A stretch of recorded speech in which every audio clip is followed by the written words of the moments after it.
Masser af shows på scenen, entertainere og tryllekunstnere og foredragsholdere blandet med 200 udstillinger inden for alt fra hus, have, kunst og kultur og sejlsport, fritid og husbyggeri.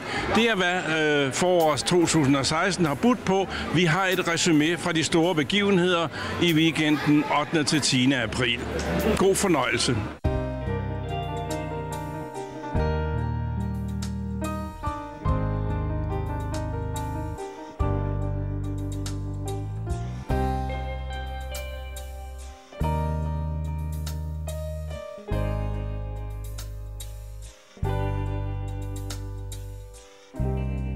Direktør Ernst Trillingsgaard, der er god reklame, og der er dårlig reklame for foråret 2016. Og Per Clausen fra Aalborg Byråd, han kritiserer jeres forårspris i Ekstrabladet her søndag. Hvad siger du til det? Jo, men det gør han, fordi vi er givet til en mand, der åbenbart har mange penge. Og der er jeg nødt til at sige til Per Clausen og andre, vi uddeler jo ikke prisen efter, om folk har penge eller ej. Der er også nogen, der er fattige, der får den. Og det er jo ikke politisk. Det er jo ikke politikerne, der skal afgøre, hvem vi giver prisen til. Og i øvrigt for god ordens skyld, for ikke at træde på nogen. Det her var bestemt længe før debatten om golf kom, så vi har ganske god samvittighed. Ja. Og forårsprisen går selvfølgelig til en, der skaber liv, vækst og energi i Nordjylland. Ja, og gør Nordjylland kendt ud over nordjyske grænser.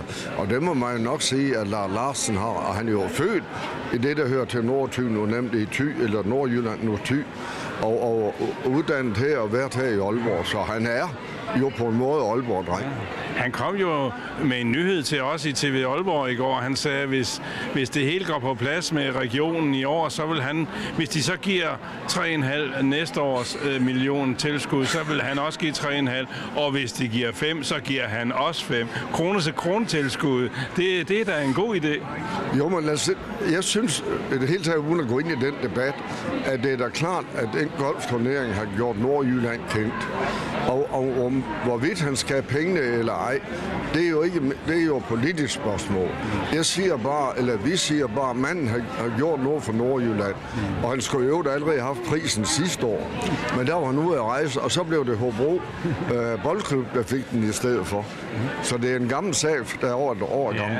Ja, du kan jo ikke selv få prisen af Ernst Trillingsgaard, men den kunne du jo nok fortjene med din mangeårige arbejde, både for forårsmessen og for Aalborg Kongress og Kulturcenter. Men det kan jo være, at det kommer en anden gang, når du bliver lidt ældre. Nu kan du stå med dine rutinerede øjne og sige, hvordan er det gået i år på foråret 2016? Jeg tror, vi går nedad. Jeg plejer jo altid gerne at se det gå opad. Det gør det i år, tror jeg. Fordi lørdag, der var meget dårligt. Og det er faktisk vor herre, der er lidt skyld i det. Fordi han kom med solskin lørdag, og nu er der solskin i dag også. Og det, vi skal bruge her for at få folk i, det er selvfølgelig gråvejr eller regnvejr.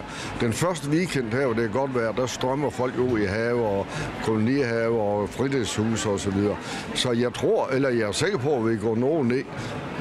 I dag er der så mange igen, men vi når ikke sidste års tal, men det bliver nok omkring 20.000.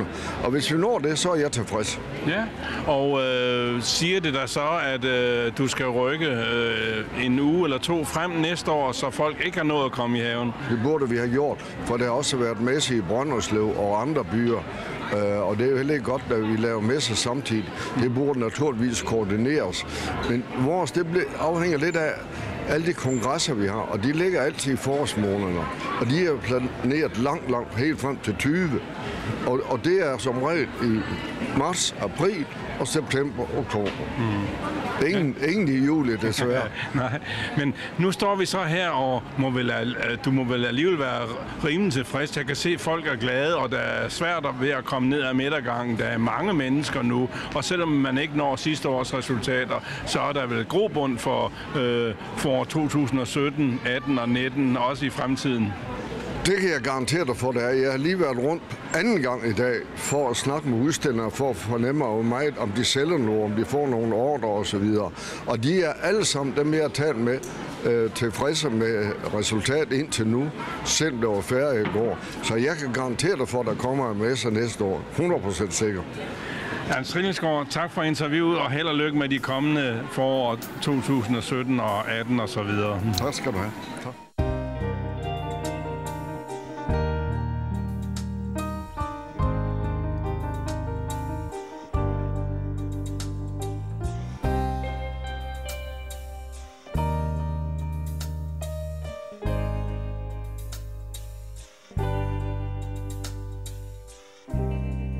faktisk blevet en tradition, at vi fra Aalborg Cityforening har en stor stand her i Aalborghallen på forårsmessen. Vi synes, det er rigtig vigtigt at bakke op, og der er en fantastisk entusiasme her fra Aalborghallens side omkring den her forårsmesse. Og så er det jo en fantastisk tid, vi går i møde, og vi glæder os ind i Midtbyen til, at cafébord og stole kommer udenfor rundt omkring. Og der er helt eget liv, når nu at café og restaurantliv spiller sammen med det at gå på shopping. Så vi synes, det var en god idé at vise det mix her på den store scene i år. Kan man kalde det en generalprøve på jeres lørdagsevents på CV Obels Plads fremover i Aalborg? Ja, det kan man godt. Vi arbejder jo rigtig hårdt på at få lavet et torvemarked, et tilbagevendende torvemarked på CV Obels Plads hver eneste lørdag. Vi skal have det rigtige hold, altså vi skal have den rigtige sammensætning af stadeholdere, inden vi sætter det i gang. Men vi er meget tæt på at have lavet de sidste aftaler nu, så vi håber her primo maj, at det bliver hver eneste lørdag på CV Obels Plads med et rigtig lækkert torvemarked. Og hvis man vil fornemme, hvad det kommer til at indeholde, så kan man komme her på foråret 16-messen i Aalborghallen. Lige nøjagtigt. Her hvor vi står lige nu, der dufter det jo både af fisk og ost og slagtervarer og italiensk nougat og hvad ved jeg. Så det er et gevaldigt mix af smags- og duftnuancer, som er her. Og jeg kan jo se, at folk de valgfarter hertil og synes, det er herligt at kan se og smage. Og i øvrigt tale med mange gange producenten, eller i hvert fald den, som har foretaget tingene og taget det med herude. Det synes jeg er rigtig vigtigt i de her tider, hvor vi gerne vil vide, hvad vi stopper i munden. Og det er vel ikke bare smagsløgene, der skal pires på foråret 16. Du kunne også interessere dig for nogle af de andre emner inden for hus og have, indretning eller rejser osv. Naturligvis. Jeg synes jo, hele messen er jo et godt mix af alle de oplevelser, som man kan få. Og jeg synes, det er altså rigtig positivt, hvor dygtigt Aalborghallen magter år efter år at lave en forårsmesse. Vi er jo nødt til at sige, hvis vi kigger ud i det ganske land, der er altså ikke ret mange, der magter at lave messer mere. Det var ligesom om, det var noget, der var i godsøjne i gamle dage. Men det viser man altså herude, at hvis man har viljen, og man har hjertet med i det, man laver, så kan tingene lykkes. Og det er jo en suveræn messe hver eneste år med 20-25.000 gæster, så jeg synes, det er rigtig positivt. Er Aalborg verdensmester i messer og udstillinger? Vi er jo i Europas lykkeligste by i hvert fald, så det kan også være, at vi er Europas dygtigste til at lave messer. Ej, det tror jeg ikke, vi er. Men jeg synes, man gør det rigtig godt herude, og det er helt tydeligt, at der virkelig bliver arbejdet med tingene. Og der bliver jo ikke bare afviklet en messe for at afvikle en messe. Der bliver jo udviklet år efter år. Nu kan du se, i år har man børneafdelingen over i Europahallen, og jeg synes jo, det er super positivt, at man tænker lidt ud af boksen og har Lola til at komme og fortælle, hvordan vi skal opdrage vores børn, hvis ikke vi selv kan finde ud af det. Og jeg synes, man er dygtig til at bygge på år efter år.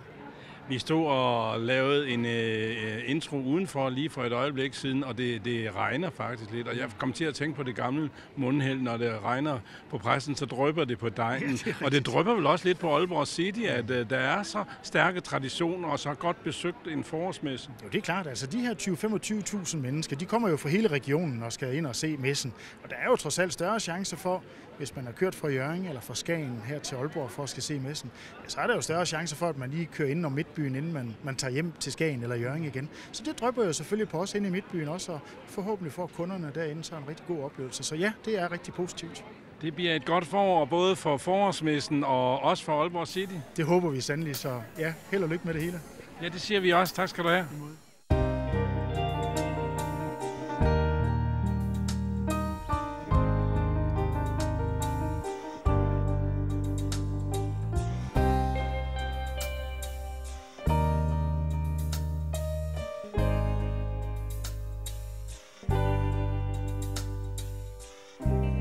Thomas Andersen, hvad er det, I laver her? Vi har en workshop her for at lære andre børn. Og for eksempel at kunne hula hoppe, eller shippe, eller stå på hænder. Lige her, der har vi en pige, hun er heroppe på skuldrene, mens at hun simpelthen har en hula hop ring, som hun skifter mellem hver sin fod. Og der har vi en anden af gymnasterne, som der sidder i spagat. Og spagat, det kan man se ved, at man har front mod sit ben, og ikke fremad. Og lige nu der danser de en dans, som der hedder sommer. Og jeg vil sige, det er en rimelig fed dans. Jeg vil sige, at jeg kan da se, at I har øvet jer. Det har vi, uden tvivl.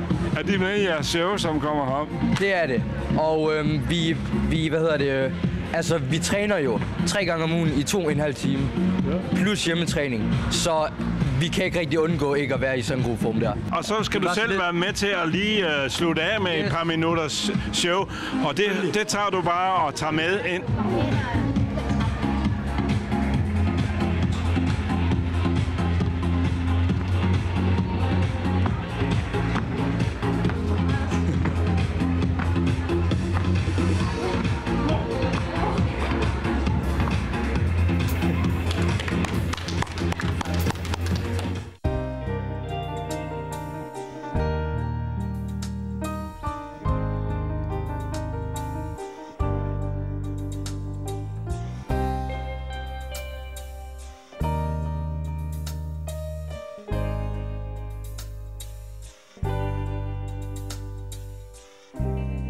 På noget græs, der godt må betrædes. Vi står på noget, der rigtig godt må betrædes her, og det er potting greens til private haver, til virksomheder, til golfbaner.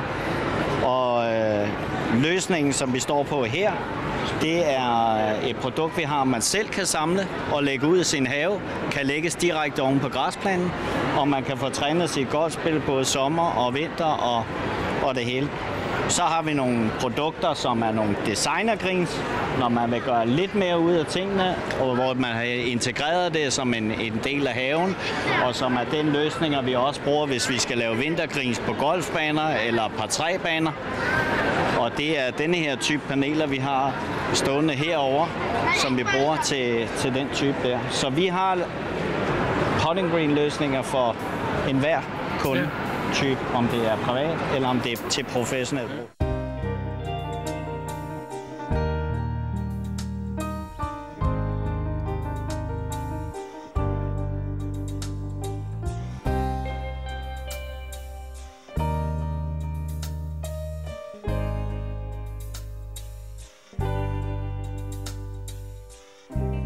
Henrik Nielsen fra Isolering Nordjylland har vi her ved siden af os, og I har nye produkter på forår 2016 og udstillet. Hvad er det her for noget? Det her, det er Neopixels. Det er simpelthen fremtidens hulmursisolering.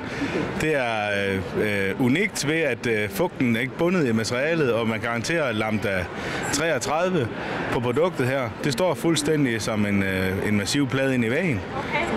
Piller man vinduer ud, så bliver isoleringen stadigvæk stående, som den nu da den blev blæst ind i væggen. Det er unikke det her, der er 25 års garanti mod sætning. Der er ingen sætning i det materiale her. Og vi kan indblæse det igennem små huller på 14, 16 og 18 mm huller.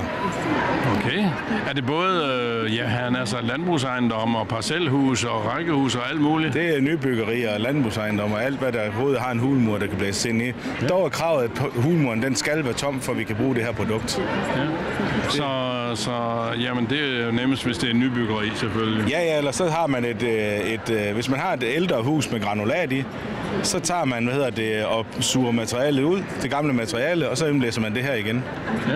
Og så man kan se her, det er fuldstændig, for vandet, det render lige igennem. Ja. Det er da imponerende. Det er også imponerende. Indblæsningsmetoden igen igennem et 14 mm hul, ganske lille. Man blander lim og kugler efter sådan et indblæsningsskema. Ja. Og har man materiale der i en slange, der kommer der? Materialet det kommer her, ja. Og så kommer limen her, og man kommer trykluft her. Ja. Og så bliver det suget i kammeret her, og så blæst frem. Ja. Og det pakker fuldstændig. Ja. Hvordan finder man så ud af, når det hele er færdigt, når den er fyldt op? Den her, der sidder sådan en tilbageudluftning på, så lige snart den er færdig, så giver den sådan en pus, og så stopper den med at blæse ind. Ja. Og så lukker man for handeren. Ja. Men det er ikke noget, folk skal bekymre sig om. Det er vel normalt sådan en stor husisolering. Det er vel noget, man får jer til at gøre. Vi er på nuværende tidspunkt, så er vi 8 isolatører i Danmark, der går ud for det her produkt. Vi bliver 15 på landsplan. Vi er de eneste i Nordjylland, der har lov til at disponere og sælge det her produkt. Så vi er med på vognen, og vi vil gøre alt for at få det her produkt frem. Hvor bor I Nordjylland? Vi bor oppe ved Hjallerup. Ja. Så der kan man komme i kontakt med, og så vel på en netside, kunne jeg forestille. Vi har en netside, der hedder www.isoleringnordjylland.dk. Ja.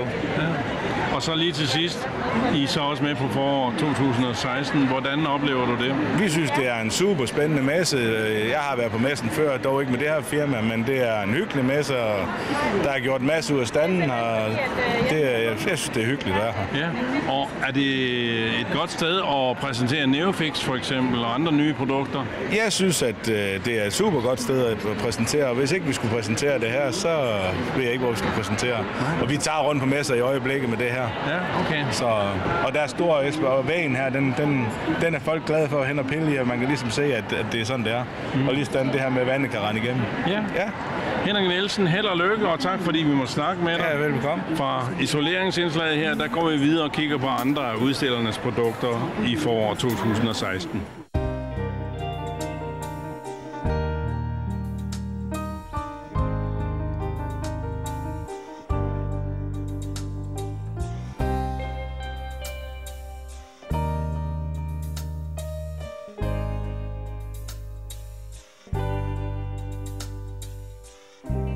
Køkkenchef Michael Andersen, hvad skal Rebild Bakker eller Comwell Hotel egentlig her på foråret 16? Jamen, vi skal sende en masse fester. Vi skal vise, hvad vi kan, både på sport og på festdelen. Vi skal dele en masse smagsprøver ud og få en masse folk til at være opmærksom på vores hotel. Ja, og en af de ting, der skal gøres opmærksom på, det er så, at de har god mad. Det er blandt andet, at vi har rigtig god mad, ja. Vi forsøger at lave så meget, vi kan fra bunden af. Vi vil gerne være økologiske og bæredygtige. Og så bare vise, at vi godt kan lide at lave det mad, folk gerne vil have. Ja. Og hvad er du i gang med lige nu? Det er hjemmerøget laksemusse på noget økologisk brød, for lige at vise den vinkel også. Ja. Og ved siden af, der kan man få noget økologisk. En sund smoothie lavet af æbler, agurk og spinat og bananer, for at skabe lidt sødme i den, så det er rigtig sundt og lækkert. Ja. Så Danmarks Sportshotel, det er et lidt forpligtende navn, eller binavn til Rebild Bakker eller Comwell Hotel, men det lever I op til? Det synes jeg bestemt. Du kan dyrke alle mulige former for sport udværs. Du kan køre på mountainbike. Vi har en forskellige hold med styrketræning. Vi har sportsinstruktører ansat. Der er rig mulighed, ja. Så du har tit travlt som køkkenchef, også kunne jeg forestille mig? Ja, bestemt, ja. Nu vil jeg prøve at smage din laksemus. Kan du sige lidt om, hvad den indeholder ud over laks? Jamen, udover at det er en saltet laks, vi har røget hjemme i vores ovn derhjemme, så er den tilsat økologisk creme fraiche, økologiske grøntsager, lidt økologisk fløde og serveret på et stykke økologisk fiberbrød. Det smager godt, så jeg får appetit til at komme på Rebild Bakker.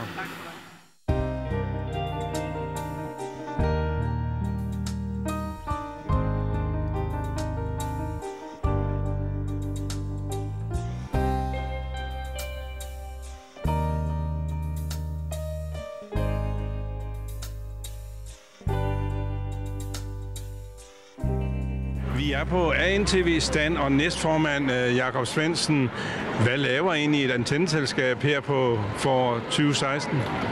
Vi er sammen med vores samarbejdspartner Stofa for at vise, hvad der er muligheder i forhold til tv-pakker, internetforbindelser og IP-telefoni.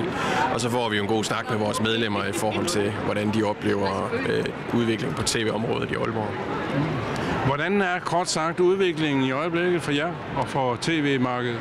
Jamen, vi er jo i en situation, hvor vi oplever, at flere og flere de begynder at se tv altså on demand, altså over internettet. Og det er jo selvfølgelig en udfordring, vi også skal være klar til at kunne håndtere. Så det er jo en af de ting, vi snakker meget med folk om, hvordan man kommer til at aftage sine tv-kanaler i fremtiden. Er du optimist med hensyn til ANTV's fremtid og forbrugerudviklingen? Ja, det tror jeg helt sikkert. I sådan et marked som det her, der tror jeg, det er vigtigt, at der ligesom er en sammenslutning af forbrugere i en forening, som ligesom kan varetage medlemmernes interesser generelt, og kan sikre, at der er sådan et kollektivt indkøb af tv-produkter, sådan at man kan sige, at der er nogle tv-kanaler, du måske ikke ser, men som jeg måske ser, og omvendt. Og det er så kun, hvis vi to er i medlem af den samme forening, at begge ting bliver muligt. Men man bliver vel presset prismæssigt, også i ANTV, at der er Netflix, og der er dit og dat folk, der udbyder sig og tilbyder tv-programmer. Jamen det er rigtigt, altså vi skal jo altid være bedst og billigst, og det bliver jo også målt på i forhold til de andre konkurrenter, som er herude. Og det har vi også løbende fokus på i vores dialog med Stofa, som er vores samarbejdspartner, om hvordan vi sikrer, at der er en fornuftig prisudvikling i tv. Og ANTV er jo også far- eller moderselskab for TV Aalborg, hvor vi sender det her på lige nu. Ja. Kunne man forestille sig en kombination, sådan at for eksempel de her udsendelser, som vi laver til TV Aalborg, de også er kommet på YouTube eller på en anden kanal, så de kan ses efterfølgende? Ja, det tror jeg helt sikkert. Vi har et rigtig godt udvalg, der arbejder med TV Aalborg, har ansvaret for det. Det vil jeg selvfølgelig snakke med formanden om her, når vi er færdige på messen.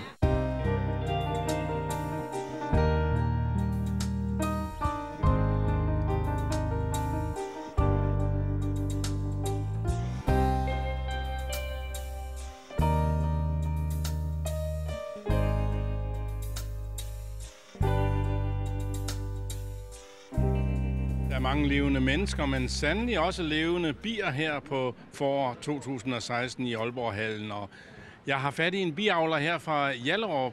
Lad os høre om din forretning. Jamen, vi er sådan lidt hobbyplan, vil jeg sige. Vi startede for en 4 år siden med at prøve at lege lidt med biavlen.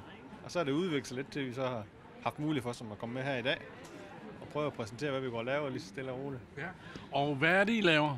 Jamen, vi laver lidt af alt, hvad biavlen det kan være. Vi laver den almindelige honning, som folk de kender, en sensommer og en sommerhonning. Og så prøver vi også at blande lidt krydderi af, for at lave det lidt spændende eller nyt. Der er mange unge mennesker, der synes, det er spændende at prøve det. Ja. Også ældre. Og vi laver lys også for at vise, at man kan bruge voksen til forskellige ting. Også det ikke kun er honningen. Jamen, giv et par eksempler på det der med krydderier. Du siger, prøv lige at præsentere nogle af glassene. Den med citron er rigtig populær efterhånden, fordi den giver lidt citronolien, den giver den lidt friske kontra til sødmen i honningen. Der er mange, der bruger den til dressing. Hvis du lige skal lave en hurtig salatdressing, så lige lidt olie og lidt honning med citron i røret rundt, og så har du en salatdressing. Så det bliver det brugt meget til. Og det er sådan en, der bliver brugt over hele sæsonen. Hvad skal man sige? Sæsonbestemt, den solgte vi meget til jul, den her med kanel. Sådan en risengrød, og så sådan en kanelhonning henover. Så koster ikke noget bedre. Så det er sådan en lege lidt med, og så har vi selvfølgelig den nye ingefær. Mange synes, det er spændende med ingefær. Det er ligesom om, er der noget nødder i den sidste derovre, eller hvad er det for noget? Det er nødder. Det er valnødder og hasselnødder, der lige er ristet og lagt i flydende honning. Det er rigtig godt til en stærk ost, eller lidt røget kød for eksempel. Ja, det er vel netop til stærk ost, og så, kød? Ja, kød. Sådan en røget kød, der står det salte og røget sammen med det søde, og så nødderne, det står rigtig godt til hinanden. Og så er det lige blevet ristet lidt, for lige at få nøddesmagen lidt kraftigere om. Har du så også forretning i Hjallerup, eller er det bare sådan en slags bibeskæftigelse? Ja, en bibeskæftigelse, kan man sige. Ja. Det er på hobbyplan, så vi har ikke nogen forretning. Vi har været med på råvaremarkedet i Nordkraft her i år for første gang. Godt så. Og bierne her, kan de godt overleve i sådan smalle rammer? Det kan de sagtens. De har den plads, de har i et almindeligt bistad her. Og de har lidt foder, der står hernede. Og jamen, det kan de sagtens stå i de par dage, vi er herinde. Fordi regnen der er ude i naturen, jamen, så er de heller ikke ude at flyve. Så det kan de sagtens overleve. Så kommer de så om 3 dage, så kommer de ud sammen med resten af biflokken derhjemme. Så det kan sagtens lade sig gøre. Hvad lever de af? Lige nu der har de lidt sukkervand, vi gav dem i efterår, som sidder inde i tavleren. Så der har de sukkervand, eller kan man sige honning, de har derinde. Så det lever de derinde nu. Så det er måske ligesom grise, der helst skal slagtes lykkelige. Bier skal have et godt liv, for at de giver god honning. De skal have et godt liv, man skal pleje at passe dem. For noget som bier, den kan vi ikke dressere på nogen måde. Så hvis ikke de er tilfredse med forholdene, så stikker de jo af. Og så er det sådan der. Så der er vi nødt til at pleje at passe dem og indordne os efter naturen og vejr og vind. Er du tilfreds med den honning, du får ud af dine bier så? Det er jeg. Nu er jeg så heldig, at jeg skal ikke leve af fuldtid sådan, som erhverv. Så jeg er fint tilfreds med det. Så de 4 år, jeg har haft det, er jo kun gået fremad, vil jeg sige. Man lærer jo lidt hver år også med at passe bierne. Og nu har der været travlt her. Der har faktisk været mange forbi, og de ser glade ud, dem der ser på de forskellige muligheder for honning. Så du kan også være tilfreds? Det kan jeg helt sikkert, ja. Vi får rigtig god respons, når vi er ude efter hånden. De synes, det er en flot produkt, og det er nogle spændende varer, og de smager rigtig godt. Og vi har efterhånden, nu har vi været med nogle gange ind på Nordkraft, og det er gengangerne, der kommer og siger, at vi skal have den, fordi den er rigtig god, eller vi har hørt sådan og sådan. Så vi får faktisk meget god respons efterhånden, når vi er ude. Så det er spændende. Så man kan måske sige, at du har også fået smag for forårsmessen og er med her i Aalborg næste år. Det må vi jo se. Nu vil vi jo se, hvad de næste 3 dage de bringer. Om vi er klar næste år igen. Så. Held og lykke med det. Jo, tak. Og god tur rundt.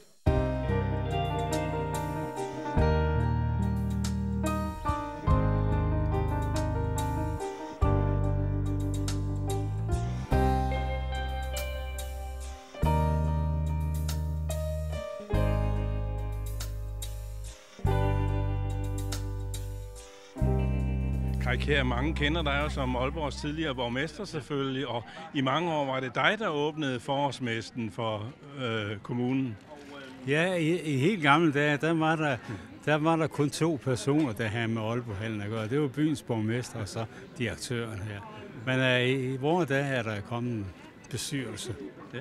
Og Trillingsgaard siger, at han har været med i 31 år, men det er faktisk år 58 for forårsmessen, så det er en stolt tradition for Aalborg.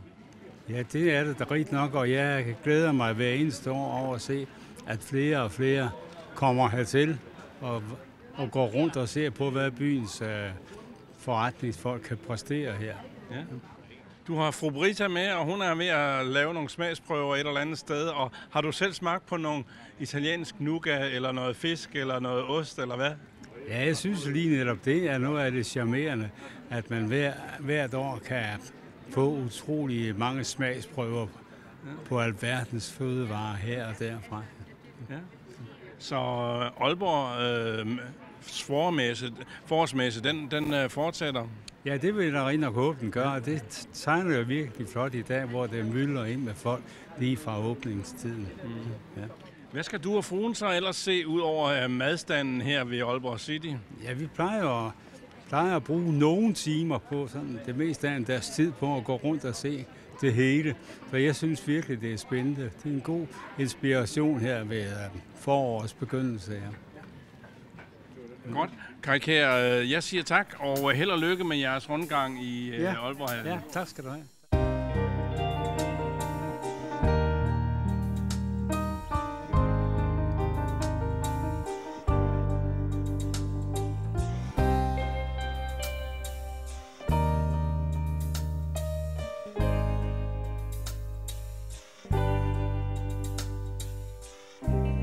Ja, vinden piver synger lidt, men det der holder op med at regne, Carsten Rasmussen fra Stavdængen nede ved Nibe. I sælger blomster, det gør I hver år, og det har været værre end det er i dag. Det er. Vi har haft snevejr, vi har haft stormvejr, vi har haft alle mulige gode... Det kan virkelig være træls. Altså, det er jo det kendetegner en forårsudstilling. Det er jo, at måske går det godt, og måske gør det ikke. Men hvordan går det i år? Jamen indtil videre går det fint, og der kan man jo sige, at fredagen er jo typisk den dårligste dag, så hvis vi kan starte godt, så har vi indtil videre ikke noget at klage over. Der har været rimelige kunder, og der har været kunder, som er kommet direkte for at handle med os, altså, som havde nogle ønsker, som vi kunne klare. Og det du sælger, det er blomster og planter. Fortæl lidt om, hvad du har på repertoiret. Jamen det er jo et plantecenter, vi har, og vi har jo alt. Altså alt, hvad der hører til årstiden. Og på den her tid af året, der er det jo primært til busker og træer til anlægsting, og så er der sådan lidt finere ting til drivhus og orangerier.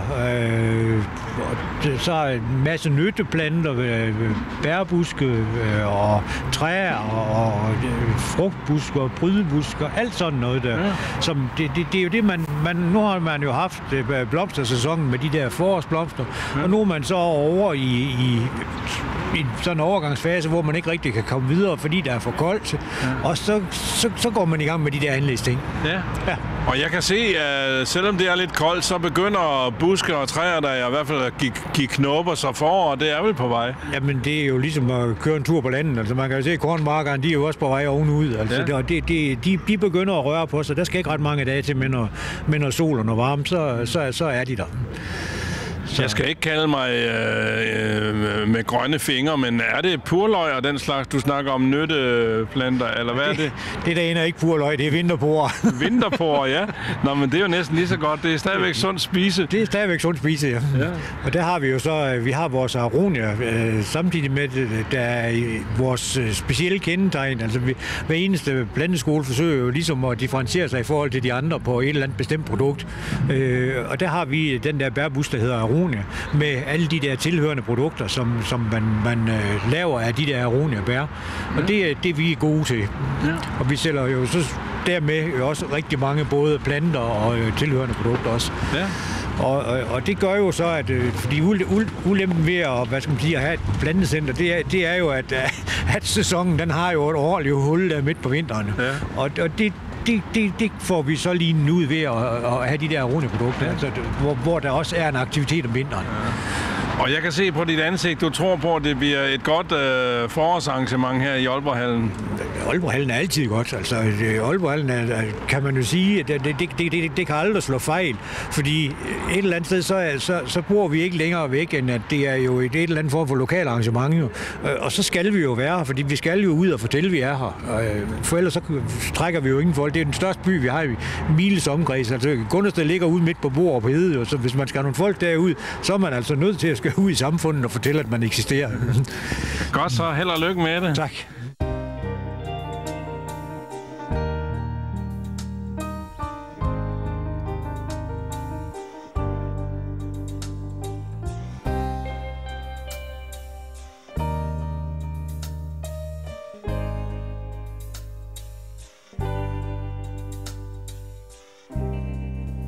Skulle vi ikke, både på grund af det her med forårsprisen, men også på grund af det, Lars Larsen har skabt været initiativtager til, så synes jeg, at vi skulle give ham et særdeles fortjent applaus. Skulle vi ikke gøre det? Tak. Lars Larsen, tillykke med forårsprisen 2016. Er det en, du er glad for? Den er jeg meget glad for. Det synes jeg, vi har jo haft sådan lidt forskellige diskussioner med Region Nordjylland. Så synes jeg, det her det er sådan en lille æresbevisning på, at det vi laver bliver værdsat i Nordjylland. Så jo, den er jeg meget, meget stolt af. Og har du været på forårsmessen før i øvrigt her i Aalborg? Ja, men det har jeg før været her og åbnet den for en hel del år siden. Så jo, det har jeg. Ja. Hvad synes du om arrangementet og traditionen med at have sådan et udstillingsvindue for Aalborg og for erhverv og kulturliv her? Jamen, det er sådan noget, der skal til. Det skaber noget omtale, det skaber noget omsætning. Det er godt købmandskab at have sådan et arrangement. Hvis det var mig, så ville jeg nok lave den 2 gange om året, så man også har en efterårsscene. Ja, og du er netop kendt for godt købmandskab og kalde en spade for en spade. Det er vel ingen hemmelighed, at du synes, det har været lidt af et narrespil med 2 indstillinger til Region Nordjyllands bestyrelse, som er blevet afvist af et tilfældigt flertal. Du vil gerne have tilskud til Made in Denmark golfturneringen. Jamen, det kæmper jeg stadigvæk for. Nu er det sendt tilbage til Vækstforum, og så skal man tilbage til regionen endnu en gang. Så længe der ikke er et endeligt nej, så håber jeg stadigvæk, og håber, man kan få en dialog omkring det. Fordi jeg ved godt, at det ikke er politisk korrekt med golfturnering. Men når man ser på, hvad det skaber, og de penge kan ikke bruges til hverken plejehjem eller det, som man siger. Det kan kun bruges til vækstfremmende ting. Og det mener jeg, at det er bevist over de sidste 2 år, at det er virkelig vækstskabende. Det giver 83 års arbejdspladser. Det giver 20 millioner i skattekassen. Det giver 62,5 millioner i omsætning til Nordjylland. Så jeg kan godt regne ud, at det faktisk er en rigtig god forretning. Et godt tilbud, vil jeg sige. Ja, og der var faktisk en lille nyhed i din takketale her på forårsmessen. Ja, fordi du lagde jo op til kronetilskud fra næste år. Hvis der kommer et tilskud til Made in Denmark i år, så vil du give 3,5 millioner mod regionens 3,5 millioner næste år. Hørte jeg rigtigt? Jamen, du hørte fuldstændig rigtigt, fordi jeg tror, vi kan gå lidt ved siden af hinanden, gå lidt i hårdknuder omkring det her. Så jeg vil gerne løsne op for, at det kan fortsætte i Nordjylland. Ellers er vi tvunget til at flytte det til København eller andre steder. Hvordan får man vækst i Nordjylland ved, at det spilles i København? Så jeg viser fra min side, 3,5 det gav jeg også sidste år, men mange tror jeg ikke giver noget, og mange tror jeg skal tjene på det. Men det er altså en fond, der ejer det her, og det er en fond til vækst i Nordjylland. Så jeg kan ikke se, hvordan at det ikke skulle kunne blive en stor succes. Succeser kan tage år, inden de bundfæster sig, men det er det, jeg lægger op til, at jeg yder det samme som Region Nordjylland. Og vil de give 5, så giver jeg også 5. Det var da et tilbud. Et godt tilbud, som du siger.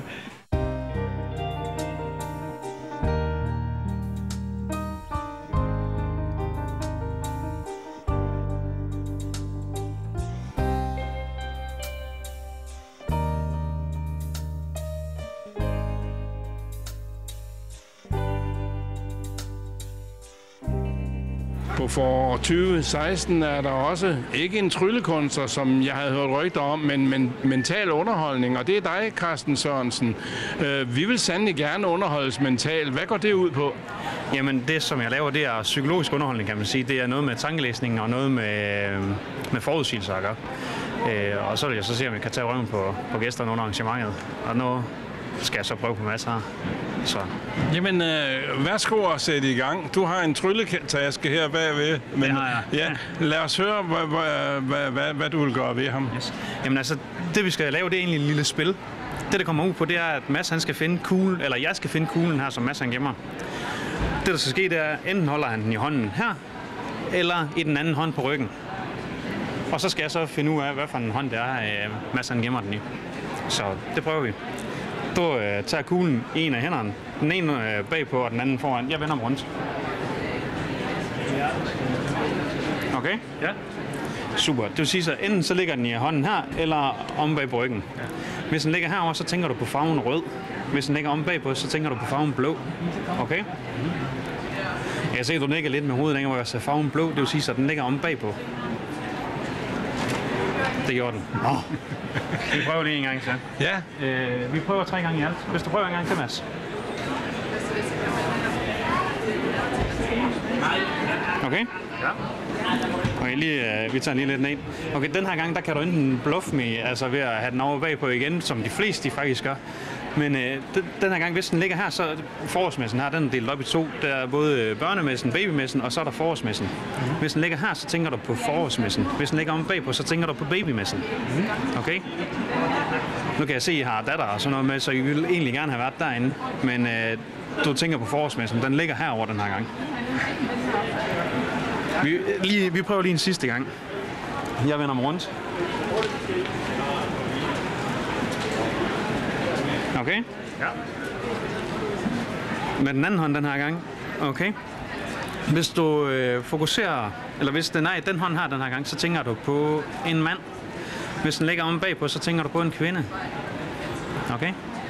Der er overhovedet ingen mimik den her gang, men du har den her ved manden. Og det er sådan nogle ting, jeg laver. Det var da utroligt. Vi kan lige 2 sekunder. Vi prøver lige at gå herover. Her har jeg nemlig en kuvert til at hænge. Ja. Og i den kuvert skulle der meget gerne være. Det første at tænke på, det var farven blå. Så tænkte du på forårsmessen, og til sidst så tænkte du på en mand. Det var da vildt. Det er da ikke noget, man lærer på gymnasiet, det her. Det gør man ikke. Hvad gør du? Kigger folk i øjnene og aflæser tanker, eller hvad? Altså, der er jo selvfølgelig nogle psykologiske ting, man kan se med øjnene og noget, men ellers så har jeg lært en masse igennem nogle seminarer rundt omkring, både i Danmark og i udlandet, og læst en masse bøger. Så det er sådan noget, jeg går og laver.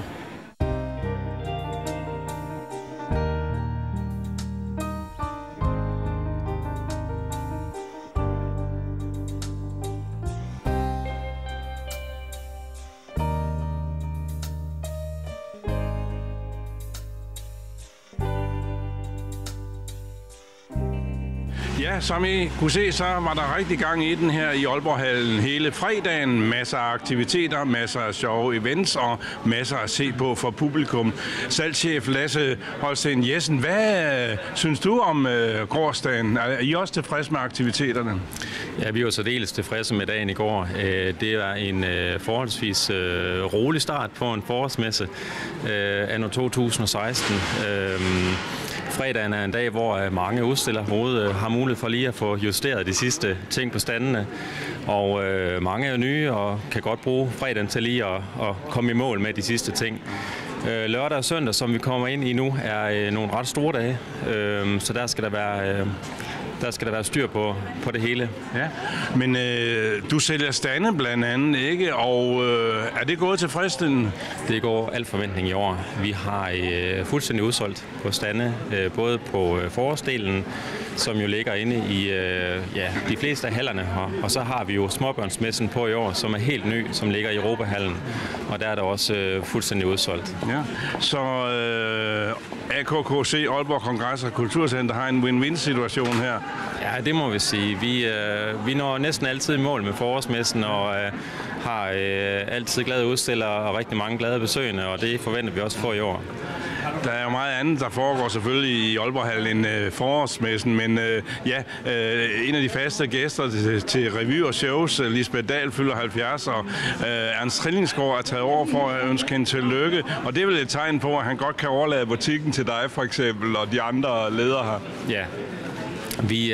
Vi er ret erfarne med forårsmessen og messerne generelt, så han kan trygt overlade det til os, når han har behov for at komme lidt ud af huset. Ja. Og kan du lige ud af posen ryste et par spændende ting, som folk kan opleve her lørdag? Hvad sker der på scenen? Hvad sker der ekstraordinært ud over de 200 udstillere, der er der? Jamen, jeg synes især, at hvis man har småbørn i familien, hvis man enten er vorten, eller man er forældre eller bedsteforældre, så skal man komme hovedet en tur. Især i eftermiddag har vi Thomas Skov Gårdsvig, som er meget tv-kendt, en komiker, som kommer ud og holder et foredrag herude om at være far, og finder lidt en humoristisk vinkel på det. Det tror jeg nok er dagens highlight. Og så har vi TV2 Nord, som også er på scenen herude, og som laver lidt sjov ballade. Det synes jeg egentlig sådan er det væsentlige. Det vigtigste det er nok udstillerne herude. Man skal komme ud og besøge dem og købe godt ind på standene. Lasse Holsten Jessen, tusind tak, og held og lykke med de kommende aktiviteter her. Og så skal jeg lige sige, at vi går selvfølgelig ind og kigger på det nu her, hvor åbningen den er ved at foregå, og vi er i gang med anden dagen af forår 2016.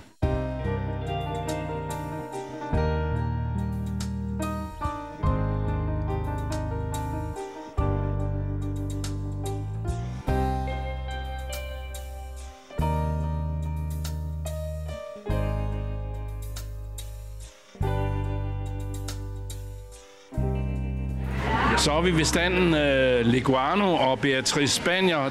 Du kommer ikke fra Spanien, men du kommer fra Tyskland, ja. Og I vil gerne sælge sko, som man føler, man går i barefødder? Ja, det er en barfodssko. De er meget behagelige, gode i og meget fleksible. De kan afhjælpe med knæ, hoft og rygproblemer. Ja. Også med for eksempel migræne. Hvis man, fordi vi går jo på en helt naturlig måde i den der sko her. Ja. Hvis man har sådan en almindelig sko, så går man faktisk med hælen først. Ja. Og det gør, at man hele kroppen bliver sådan banket igennem. Ja. Og det gør man faktisk ikke med Leguano. Med Leguano går man med forfoden eller med hælfoden. Og det gør, at man ikke, at man kommer af med de der knæ- og hofte- og rygproblemer. Jamen altså, den ser da også ud til at være behagelig sådan, og gå i den følger fodens bevægelser, ikke? Det gør det. Det er ikke en løbesko, det er en gangsko, ikke også? Det er en løbesko. Der findes faktisk en maratonløber i Tyskland. Han løber maraton med den sko her. Du kan, og skoene kan bruges til alt. Ja. Til bål og sejl og ind i vandet, eller fitness, eller dem her yoga, til alt. Jeg løber faktisk selv maraton, men jeg har lidt svært ved at forestille mig, at der er stødabsorberende materiale nok i det der, men det er der. Ja, men det Det gør jo vores muskler. Ja. Vores muskler begynder at arbejde igen, hvis vi har den sko på her. Okay. Det er faktisk sådan en helt naturlig måde. Jamen, det må jeg nok sige. Og det findes faktisk på vores hjemmeside, Go Long Feel Good. Findes der mange eksempler og mange billeder, hvor man kan bruge skoene til. Ja.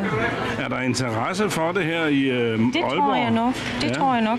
Det kommer i hvert fald. Ja, er I glade for at være på forårsmessen og vise jeres produkter? Ja, det er vi. Godt, ja. Og vi håber, vi kommer godt i gang i Danmark. Ja, er det første gang, I er her på foråret 2016? Ja. Godt så.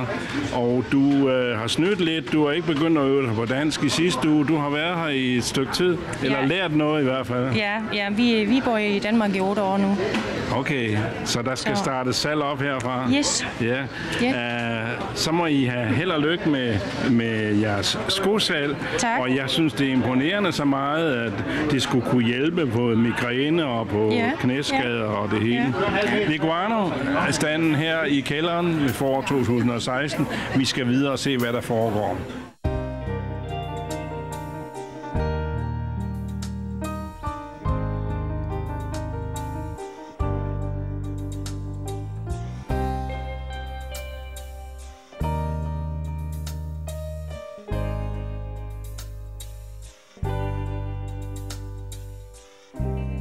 I har også haft glæde af at være på forårsmesse. Ja, vi er faktisk først lige kommet herind, så vi har kun nået at se børnedelen endnu. Ja. Er der noget, du går efter for at få Naja klædt på? Nej, vi skulle bare lige se, hvad de havde af spændende ting og sager. Ja. Du har barnevogn og tøj og stol og så videre. Ja, og vi har en større pige, så vi har det meste. Ja. Okay. Men er det en god idé, at man laver noget for småbørn? Det synes jeg. Det synes jeg bestemt.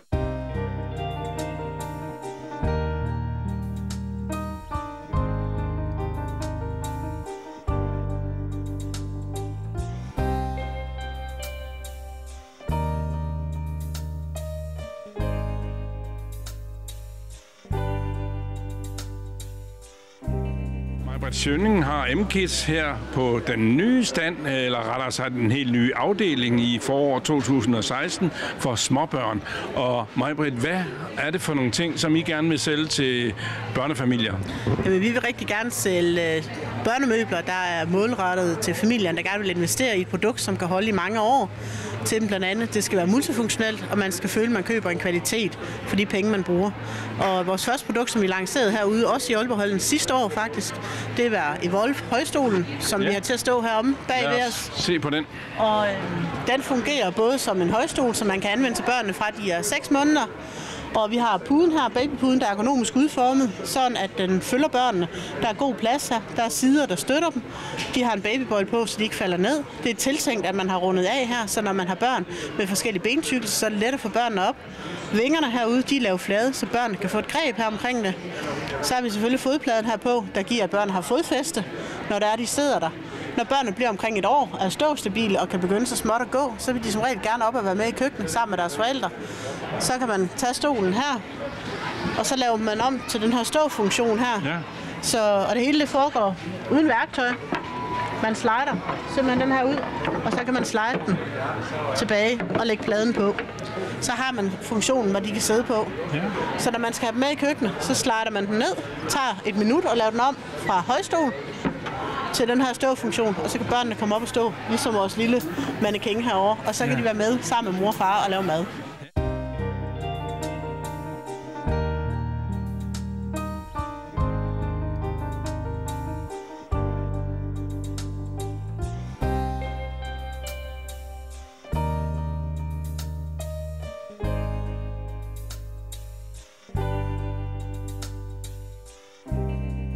Fjord Kommune har sørget sin egen stand her på Aalborgs forårsmesse, og Torben Ladefod, erhvervsdirektør.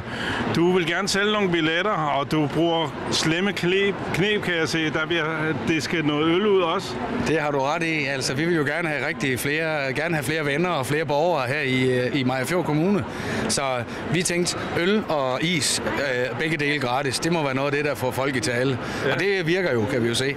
Nå, det gør det. Der kommer mange og nysgerrige. Ja, og både efter at smage og også at høre lidt om vores område. Det er jo det vigtigste. Ja, og nu trækker vi dig alligevel lidt væk fra det her, bare lige for en kort bemærkning, for jeg skal lige vide, hvad skulle man ellers flytte til Mariagerfjord for, udover at der er god øl forbi Bryghus og en fyrkat-attraktion?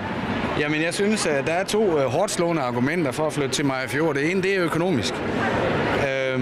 Vi kan jo dokumentere, hvis du bor i Aalborg i dit eget hus og flytter ned til Mariagerfjord, så kan du altså få rigtig mange ekstra penge mellem hænderne. Og det er jo vores hårdt slående argument. Vi siger sådan rundt regnet, spar 10.000 kroner om måneden ved at flytte til Mariagerfjord.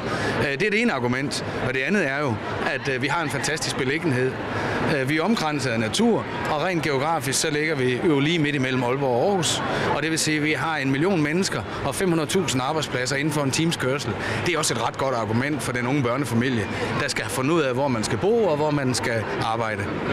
Ja, vi følger jo op med messen med en tur for folk, der er virkelig interesseret i at høre mere om området, hvor vi så trakterer dem med en bustur og en sejltur på fjorden og en sandwich og lidt mere af vores gode øl, og hvor vi får lov til at vise dem området, og hvor man kan bygge og hvor man kan bo. Og der har vi jo nogle rigtig gode erfaringer med, at det virker.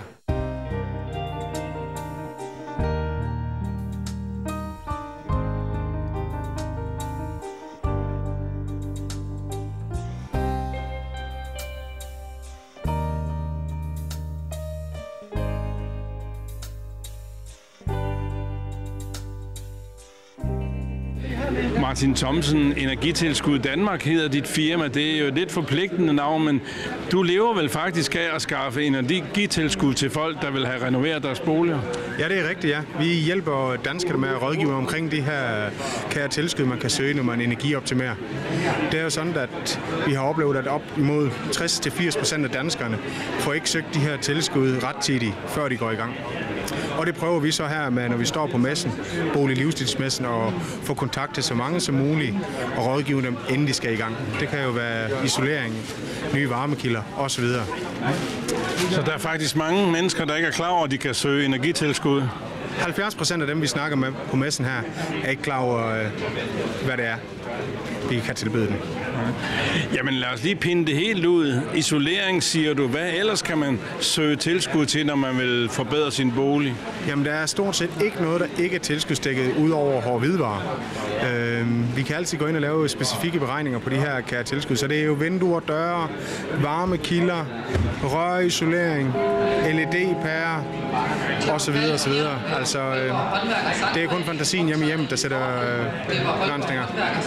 Jeg er selv kun bekendt med, at der er et håndværkerfradrag, hvis man skal have lavet sin skorsten om eller have en ny brændeovn, men der er altså mange andre muligheder. Der er andre muligheder, ja. At vi kan gå ind og sælge den her CO2-besparelse, man laver. I år er håndværkerfradraget jo grønt, så det passer rigtig godt ind til det, vi laver. Så hver gang man skal bruge sit håndværkerfradrag, så skal man huske at tænke i det her kære tilskud også. Ja. Så det åbner jo op for et dobbelt tilskud. Først får du håndværkerfradraget, og så bagefter får du et energitilskud. Ja. Jamen, hvor meget taler vi om? Hvor meget kan man opnå af tilskud til renovering af huse? Det er meget svingende. Det kommer helt afhængigt af på husets alder, opvarmningskilde og hvad man laver. Et loft, det kan give et par tusind kroner. Vi udbetaler tilskud helt ned fra 500 kroner, men også op til 15, 20 og 25.000 kroners klassen. Ja.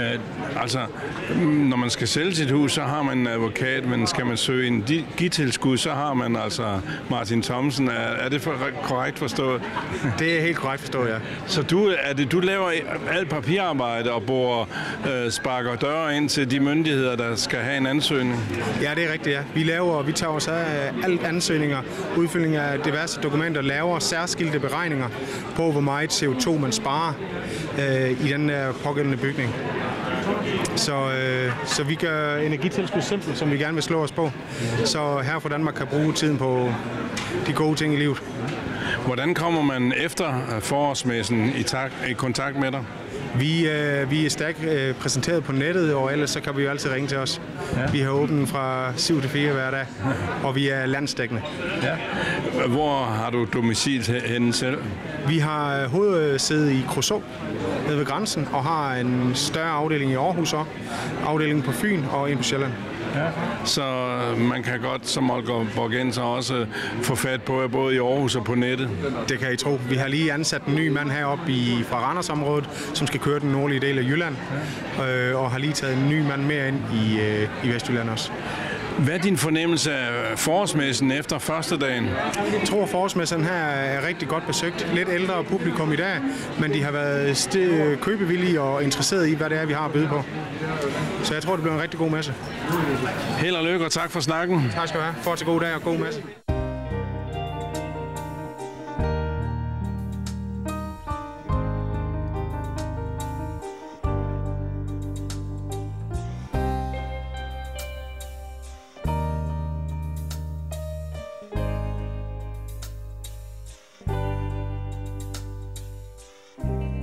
Mogens Nielsen fra MN Industries har en speciel måde at lade folk se fjernsyn på. Kan man oversætte det til det? Det kan man godt. Ja. Vi har designet en helt ny type selvbærende tv-stander, kaldet Alpha Home, og det står som sagt for ny begyndelse hjemme. Og det, der er specielt ved den, det er, I kan se her, den er presset op i et stykke stål. Og det gør, at den, når den er profileret, så er den uhyre stærk, og den kan bære tv fra 40 tommer så op til 85 tommer. Den har nogle specielle features. Og den første features, jeg egentlig gerne vil fremhæve, det er, at I kan se her. Her ser I standarden forfra med et view, et look, hvis man kan sige det.